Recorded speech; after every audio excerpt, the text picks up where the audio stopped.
चलिए बात बाजार की कर लेते हैं। दरअसल 31 अक्टूबर के कारोबारी हफ्ते के आखिरी दिन बाजार में दबाव देखने को मिला और सेंसेक्स निफ्टी गिरावट के साथ बंद हुए।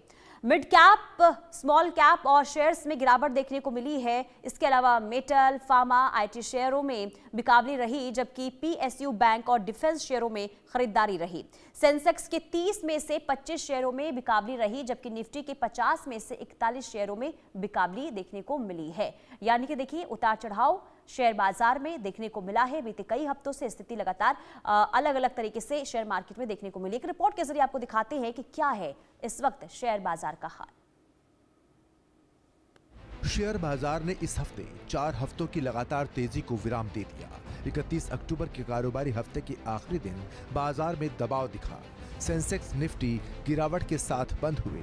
Mid cap, small cap shares में गिरावट देखने को मिली। मेटल, फार्मा, आईटी शेयर्स में बिकवाली रही, जबकि पीएसयू बैंक, डिफेंस शेयर्स में खरीदारी रही।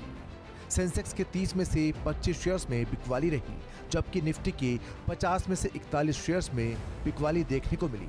बैंक निफ्टी के 12 में से 6 शेयर्स में बिकवाली रही। तो वहीं कारोबार के अंत में सेंसेक्स 465.75 अंक यानी 0.55% की गिरावट के साथ 83,938.71 के स्तर पर बंद हुआ। तो वहीं निफ्टी 155.75 अंक यानी 0.60% की गिरावट के साथ 25,722.10 के स्तर पर बंद हुआ। टॉप गेनर्स की बात करें तो BEL, Eicher Motors, Shriram finance, L&T, TCS के शेयर्स में काफी तेजी देखी गई। तो वहीं Cipla, eternal, max health care, NTPC और इंटरग्लोब एविएशन के शेयर्स में सबसे ज्यादा गिरावट दर्ज की गई। बीएसई पर 170 से ज्यादा शेयर्स ने अपने 52 सप्ताह के उच्चतम स्तर को छुआ, जिनमें Navin fluorine, Chennai petro, IDBI bank, IDFC first bank, Canara bank, PNB, bank of India, bank of Baroda, HPCL, RBL bank, Indian bank, SBI, eClerx services, BPCL, SBI life insurance, IIFL finance, Cummins India, Laurus labs और Polycab India के नाम शामिल हैं। Business desk, India news. और हमारे साथ अर्थशास्त्री आकाश जिंदल जुड़ चुके हैं। बहुत स्वागत है इंडिया न्यूज पर सर आपका। अब शेयर बाजार को लेकर हमने बीते हफ्ते स्थिति देखी किस तरीके से देखने को मिली, लेकिन आज कैसा रहने वाला है? देखिए, हिंदुस्तान की मार्केट से बहुत जबरदस्त स्ट्रेंथ दिखाई है अक्टूबर में। एज एन इकोनॉमिस्ट मेरा ही मानना है फॉरेन पोर्टफोलियो इन्वेस्टर्स की क्लियर कट वापसी दिखाई दे रही है अक्टूबर में, और वो हिंदुस्तान की इकोनॉमी का, हिंदुस्तान के कॉर्पोरेट सेक्टर की स्ट्रेंथ दिखाती है।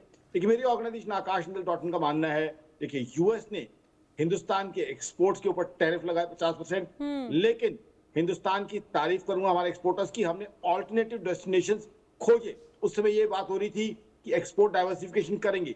ना सिर्फ ये बात की हमने, बल्कि उसको इंप्लीमेंट करके दिखाया।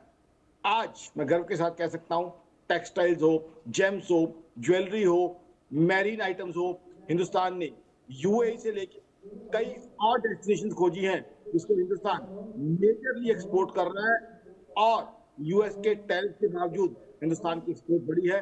और अब क्लियरली ये दिख रहा है कि हिंदुस्तान की इकोनॉमी, प्रधानमंत्री मोदी साहब ने जो ख्वाब देखा है थर्ड बिगेस्ट इकोनॉमी बनने का हिंदुस्तान का, उसकी तरफ तेजी से बढ़ रही है। स्टॉक मार्केट इन्वेस्टर्स के लिए एज एन इकोनॉमिस्ट कहूंगा, अच्छी खबर, खुशी की खबर ये है कि हिंदुस्तान की इकोनॉमी, जहां जीडीपी ग्रोथ देखें, लास्ट डिक्लेयर डेटा 7.8% का है, वहीं यूएस जैसी इकोनॉमी आज हमारे सामने स्ट्रगल कर रही है। वहां का गवर्नमेंट शटडाउन देखें, आज वहां जॉब्स डेटा की इंतजार की जा रही है कि कब आता है वो और किस तरह का आता है। साथ ही साथ कंपेयर कीजिए हमें दूसरी इकोनॉमी से, जर्मनी जैसी इकोनॉमी 2023-2024 लगातार 2 साल नेगेटिव जीडीपी ग्रोथ। यूके जैसी इकोनॉमी सितंबर और अक्टूबर 2024 जीडीपी ग्रोथ बहुत पुअर। यूएस खुद जनवरी टू मार्च 2025 नेगेटिव जीडीपी ग्रोथ। तो हिंदुस्तान के स्टॉक मार्केट्स के लिए मेरे ख्याल बहुत अच्छा वक्त है।